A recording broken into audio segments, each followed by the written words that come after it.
Bonjour à tous, dans un nouveau vidéo concernant un sujet d'actualité, l'enseignement à distance. Quels sont les avantages et les inconvénients? Toutes les écoles sont fermées et tous les cours en salle de classe ont été transférés en ligne, dans le cadre de mesures visant à contenir tout danger de propagation de la COVID-19. Donc, l'enseignement en ligne est une précaution importante pour assurer qu'on limite les possibilités de transmission du virus. C'est la période de l'école à la maison. Pour de nombreux enfants ou de nombreux étudiants au Maroc et même à l'échelle mondiale, c'est-à-dire chaque famille doit avoir accès aux ressources en ligne, des exercices et même des classes virtuelles dans un système qu'on appelle visioconférence. Dans ce vidéo, nous présentons les avantages et les inconvénients de l'enseignement à distance et l'enseignement traditionnel. On va faire la comparaison entre les deux systèmes. Maintenant, nous sommes obligés de suivre le modèle de l'enseignement à distance. Dans une période qui est très courte, on doit s'adapter. Mais avant, on doit savoir quels sont les avantages pour profiter et les inconvénients pour limiter leur impact. Suivez. On commence par les avantages de l'enseignement en ligne. Numéro 1, plus de flexibilité. Les cours en ligne permettent de les casser, où on le souhaite, dans son emploi du temps. Normalement, ceux qui travaillent et veulent suivre des cours en plus de leur travail éprouvent des difficultés à gérer leur temps. Les formations en ligne leur permettent de décider à quel moment étudier. Ils peuvent suivre leurs cours en voyageant en bus, en voiture, en train, en avion. On sait bien sûr que dans les circonstances actuelles, pas de train et pas d'avion. Mais pour l'enseignement traditionnel, présentiel, ce n'est pas possible. Donc, l'enseignement présentiel nécessite un horaire prédéfini et un endroit.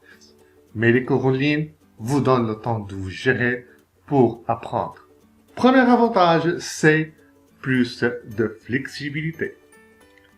Deuxième avantage, adapté à tous les rythmes.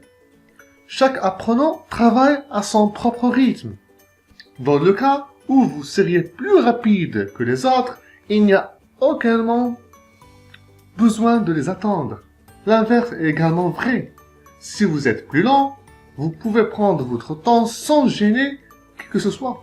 Les formations peuvent également être façonnées sur mesure en fonction du niveau d'apprentissage.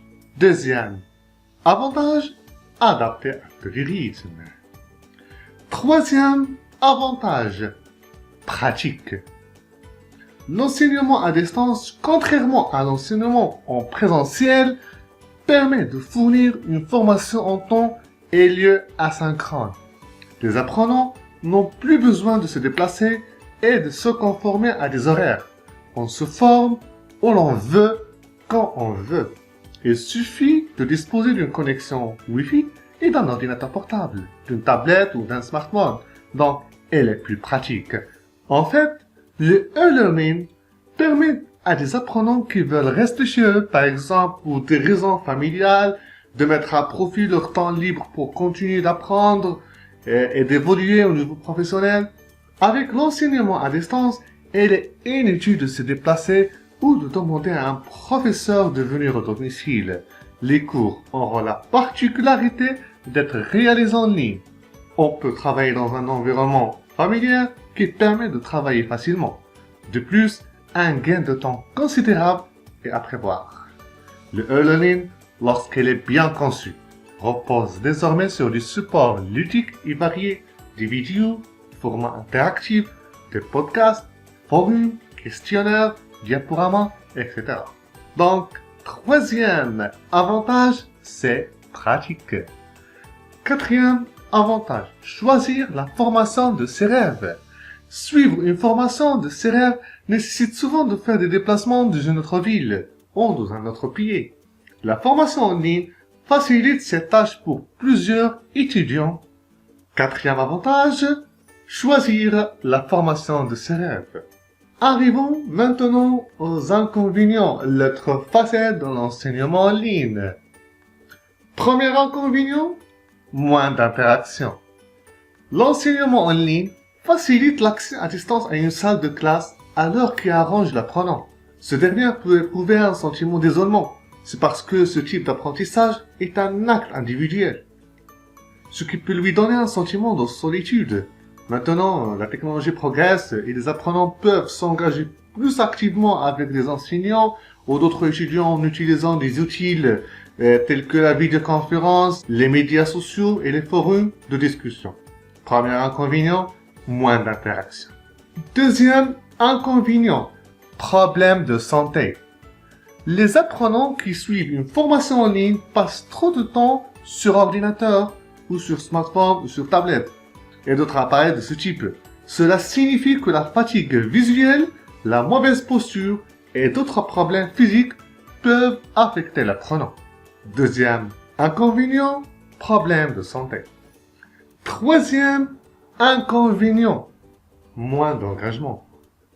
Les apprenants les plus jeunes ont souvent des problèmes d'autodiscipline, donc ils seront moins motivés pour terminer leur formation en ligne parce qu'il n'y a pas d'enseignant physiquement présent pour les motiver à étudier.